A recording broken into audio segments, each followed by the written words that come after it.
ചെന്നൈ നഗരത്തിൽ മഴക്കെടുതി തുടരുന്നു. ഏതാണ്ട് ഒറ്റപ്പെട്ട നിലയിലാണ് നഗരം. ചൊവ്വാഴ്ചയും തമിഴ്നാട്ടിൽ ശക്തമായ മഴ പെയ്യുമെന്നാണ് കാലാവസ്ഥാ പ്രവചനം. ദേശീയപാതയിൽ പലയിടത്തും വെള്ളക്കെട്ട് രൂപപ്പെട്ട് ഗതാഗതം തടസ്സപ്പെട്ടു. പ്രളയത്തെ തുടർന്ന് പല ട്രെയിനുകളും വഴിതിരിച്ചുവിട്ടു. ചില സർവീസുകൾ റദ്ദാക്കി. ഫിൻജാൽ ചുഴലിക്കാറ്റിനെ തുടർന്നുണ്ടായ മഴക്കെടുതി രൂക്ഷമായി തുടരുന്നതിനിടെ തമിഴ്നാട്ടിലും പുതുച്ചേരിയിലുമായി 21 പേരാണ് മരിച്ചത്. തിരുവണ്ണാമലയിൽ 3 ഉരുൾപൊട്ടലുണ്ടായി. സേലത്തെ വിനോദസഞ്ചാര കേന്ദ്രമായ ഏർക്കാടിലും ഉരുൾപൊട്ടി. കൃഷ്ണഗിരിയിൽ നിർത്തിയിട്ട ബസ്സുകൾ ഒലിച്ചുപോയി. വിഴുപ്പുറം ജില്ലയിലെ നദികൾ കരകവിഞ്ഞു. ഇതോടെ ചെന്നൈയിൽ നിന്ന് തെക്കൻ ജില്ലകളിലേക്കുള്ള യാത്ര തടസ്സപ്പെട്ടു. ഇവിടെ കെട്ടിടങ്ങളും വെള്ളത്തിനടിയിലാണ്. തിരുവണ്ണാമലൈ ഉരുൾപൊട്ടലിൽ കാണാതായ 7 പേരുടെയും മൃതദേഹം കണ്ടെത്തി. 5 കുട്ടികളടക്കം 7 പേരാണ് മണ്ണിനടിയിലായത്.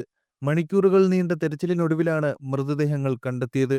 കനത്ത മഴയ്ക്ക് പിന്നാലെ തിങ്കളാഴ്ച വൈകിട്ട് 4:30യോടെയാണ് ഉരുൾപൊട്ടലുണ്ടായത്.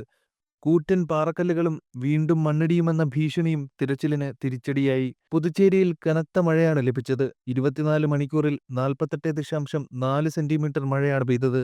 മഴക്കെടുതിയിൽ 6 പേർ മരിച്ചു. ജനവാസ കേന്ദ്രങ്ങൾ വെള്ളത്തിനടിയിലാണ്.